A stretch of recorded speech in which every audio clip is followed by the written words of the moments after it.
बिहार चुनाव में जेएमएम का बड़ा फैसला, अब अकेले लड़ेगा चुनाव, गठबंधन से बाहर। झारखंड की सत्ताधारी पार्टी झारखंड मुक्ति मोर्चा जेएमएम ने एक बड़ा राजनीतिक फैसला लिया है। पार्टी ने घोषणा की है कि वह आने वाले बिहार विधानसभा चुनाव 2025 में अकेले चुनाव लड़ेगी, यानी किसी भी गठबंधन का हिस्सा नहीं रहेगा। अब तक जेएमएम बिहार में विपक्षी दलों के साथ मिलकर महागठबंधन का हिस्सा थी, जिसमें कांग्रेस और राष्ट्रीय जनता दल आरजेडी जैसे पार्टियां भी शामिल है।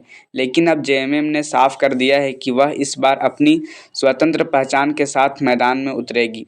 पार्टी के वरिष्ठ नेताओं ने कहा है कि सीट बंटवारे को लेकर लगातार मतभेद चल रही है। जेएमएम को उम्मीद थी कि गठबंधन से उसे आदिवासी बहुल इलाके में कुछ प्रमुख सीटें दी जाएगी, लेकिन ऐसा नहीं हुआ। इसी के चलते पार्टी ने फैसला किया कि वह अब किसी समझौते से नहीं पड़ेगी और अपना दम पर चुनाव लड़ेगी। जेएमएम के प्रवक्ता ने मीडिया से कहा है कि उनकी पार्टी बिहार की सीमावर्ती इलाके जैसे साहेबगंज, जुमाई, बांका और गोड्डा क्षेत्र में अपनी उपस्थिति मजबूत करना चाहती है। उनका कहना है कि इन इलाकों में झारखंड से जुड़ी संस्कृति और समाज से लोग होते हैं, इसलिए वह जेएमएम को समर्थन करने में की संभावना है। झारखंड नीट यूजी 2025 काउंसलिंग का नया शेड्यूल जारी। अब 27 अक्टूबर को होगी सीट अलॉटमेंट। झारखंड के मेडिकल कॉलेज में एडमिशन के लिए चल रही नीट यूजी 2025 काउंसलिंग को लेकर एक बड़ी अपडेट आई है। Jharkhand combined interest competitive examination board ने राउंड 3 यानी संशोधन शेड्यूल जारी किया है। जो तारीख तय की गई थी उसमें अब बदलाव किया गया है ताकि ज़्यादा छात्रों को मौका मिल सके। जिन छात्रों ने नीट यूजी पास किया है और झारखंड के सरकारी या प्राइवेट मेडिकल कॉलेज में एमबीबीएस या बीडीएस कोर्स करना चाहते हैं, उन्हें अपनी कॉलेज और कोर्स की पसंद को 25 अक्टूबर 2025 का अपडेट यह बताने की अनुमति दी है। उसके बाद 27 अक्टूबर 2025 को सीट अलॉटमेंट जारी किया जाएगा। अगर किसी छात्र को किसी कॉलेज में सीट मिल जाती है तो तय समय के अंदर रिपोर्टिंग और डॉक्यूमेंट जमा करना होगा। बिहार चुनाव से पहले झारखंड पुलिस ने बॉर्डर पर बढ़ाई चौकसी, अवैध गतिविधियों पर सख्त। बिहार विधानसभा चुनाव नज़दीक आने के साथ ही झारखंड सरकार ने सुरक्षा के मार्चों पर बड़ी कार्रवाई शुरू कर दी है। झारखंड पुलिस ने बिहार सीमा से सटे सभी जिलों में सुरक्षा व्यवस्था कड़ी कर दी है और सीमा चेकपोस्ट पर चौकसी बढ़ा दी गई है ताकि किसी भी तरह की अवैध गतिविधियां या तस्करी को रोका जा सके। पुलिस ने कहा है कि चुनावी माहौल में अक्सर शराब, नकदी, हथियार या नशे की चीज़ों की अवैध ढुलाई बढ़ी जाती है। इसलिए झारखंड के चतरा, पलामू, गिरिडीह, कोडरमा, देवघर और दुमका जैसे जिलों में विशेष निगरानी रखी जा रही है। हर वाहन की कड़ी जांच की जा रही है और संदिग्ध लोगों की स्कैनिंग व पूछताछ हो रही है। घाटशिला उपचुनाव हेमंत सोरेन सरकार के लिए प्रतिष्ठा की लड़ाई बन चुका है। झारखंड की राजनीति में इस समय सबसे चर्चित मुद्दा है घाटशिला विधानसभा सीट का चुनाव। यह चुनाव सिर्फ एक सीट तक सीमित नहीं रहा बल्कि मुख्यमंत्री हेमंत सोरेन और उनकी सरकार की प्रतिष्ठा का सवाल बन गया है। यह सीट इसलिए खाली हुई थी क्योंकि पिछले विधायक ने स्वास्थ्य कारणों से इस्तीफा दे दिया था। अब उपचुनाव की तारीख नज़दीक आने के साथ सभी दलों ने अपनी पूरी ताकत झोंक दी है।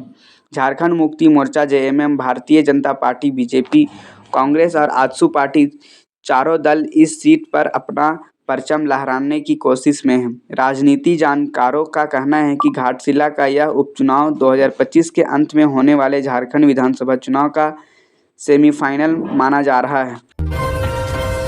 देवघर में सास ने की बहू की हत्या, अदालत में सुनाई उम्र कैद की सजा। झारखंड के देवघर जिले में एक दिल दहलाने देने वाली घटना सामने आई है। यह एक 60 वर्षीय महिला को अपनी ही बहू की हत्या के मामले में आजीवन कारावास की सजा सुनाई गई है। अदालत ने यह फैसला सुनाते हुए कहा कि ऐसे अपराध समाज के लिए एक काली तस्करी पेश करता है और दोषी को किसी तरह की राहत नहीं दी जा सकती है। यह मामला देवघर के मधुपुर थाना क्षेत्र का है। जानकारी के मुताबिक महिला की बहू का अपने पति से झगड़ा हुआ था। घरेलू विवाद के दौरान सास और बहू ने भी कहा सुनी बढ़ गई। गुस्से में आकर सास ने बहू पर तेज धार वाले हथियार से हमला कर दिया, जिससे उनकी मौके पर ही मौत हो गई। घटना के बाद पड़ोसियों ने पुलिस को सूचना दी। पुलिस ने मौके पर पहुंचकर शव को कब्जे में लिया और सास को गिरफ्तार कर लिया। जांच के दौरान आरोप पक्का साबित हुआ कि हत्या जानबूझकर की गई थी, न कि आत्मरक्षा में। लगभग 2 साल तक चली सुनवाई के बाद देवघर जिला अदालत ने शनिवार को अपना फैसला सुनाया। अदालत ने आरोपी महिलाओं के आजीवन कारावास और 10,000 का जुर्माना लगाया है। साथ ही कोर्ट ने कहा है कि परिवार में महिलाओं के बीच ऐसे अपराध समाज को शर्मसार करते हैं और इनका सख्त संदेश जाना जरूरी है। अभियोजन पक्ष के अनुसार अदालत में कुल 10 गवाहों बयान दिए गए थे, जिसमें पड़ोसी और पुलिस अधिकारी शामिल थे। सभी ने यह पुष्टि किया है कि आरोपी महिला ने बहू पर जानलेवा हमला किया था। झारखंड में गोबर के दिए से सजेगी हरित दिवाली, ग्रामीण महिलाओं को मिल रहा रोजगार। इस साल झारखंड में दिवाली का त्यौहार कुछ खास और अलग तरह से मनाया जाएगा। इस बार झारखंड की कई ग्रामीण महिलाएं गोबर से बने दिए तैयार कर रही है, जो सिर्फ ना पर्यावरण के लिए फायदेमंद है बल्कि महिलाओं को रोजगार और आत्मनिर्भरता का जरिया भी दे रहे हैं। यह पहल राज्य के जिलों जैसे रांची, हजारीबाग, चतरा और गोड्डा में चल रही है। इन जगहों पर महिला स्वयं सहायता समूह की महिलाएं गाय के गोबर, मिट्टी और देसी घी की थोड़ी मात्रा मिलाकर सुंदर दिए बना रही है। इन दियों को बाजार में ग्रीन दिया या इको फ्रेंडली दिया के नाम से बेचा जा रहा है। इन महिलाओं का यह काम सिखाने के लिए जिला ग्रामीण विकास एजेंसी और Jharkhand state livelihood promotion society ने विशेष प्रशिक्षण दिया है। प्रशिक्षण के बाद अब महिलाएं अपने गाँव में ही छोटे छोटे यूनिट चला रही है और हर दिन सैकड़ों दिए तैयार कर रही है। एक महिला ने बताया, अब पहले हम घर के काम तक सीमित थे, अब गोबर से बने इन दियों से हम हर दिन 300 से 500 रुपए तक की आमदनी हो रही है। इससे घर का खर्चा चलते में बहुत मदद मिल रही है। इन दियों की सबसे खास बात यह है कि पूरे तरह से प्राकृतिक है, यानी इस्तेमाल के बाद पर्यावरण को कोई नुकसान नहीं पहुंचाते हैं। झारखंड के रियल एजेंसी में तेजी, जमशेदपुर में शुरू हुआ करोड़ों का काउंसलिंग प्रोजेक्ट। झारखंड अब सिर्फ कोयला और जंगलों का राज्य नहीं रह गया, अब यहां तेजी से रियल एजेंसी का विकास हो रहा है। खासकर जमशेदपुर और रांची जैसे शहरों में बड़े बड़े रेसिडेंशियल प्रोजेक्ट शुरू हो रहे हैं, जिनकी कीमत करोड़ों रुपए में है।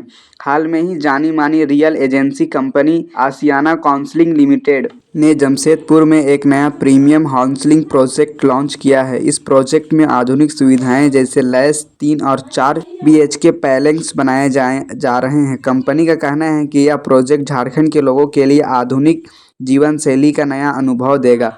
इस प्रोजेक्ट में swimming pool, club house, gym, park, बच्चों के खेलने की जगह और 24 घंटे सिक्योरिटी जैसे सभी सुविधाएं होंगी। कंपनियां ने बताया है कि पहले फेज में लगभग 400 फ्लैट्स बनाए जा रहे हैं, जिनकी कीमत 60 लाख से 1.5 करोड़ तक होगी।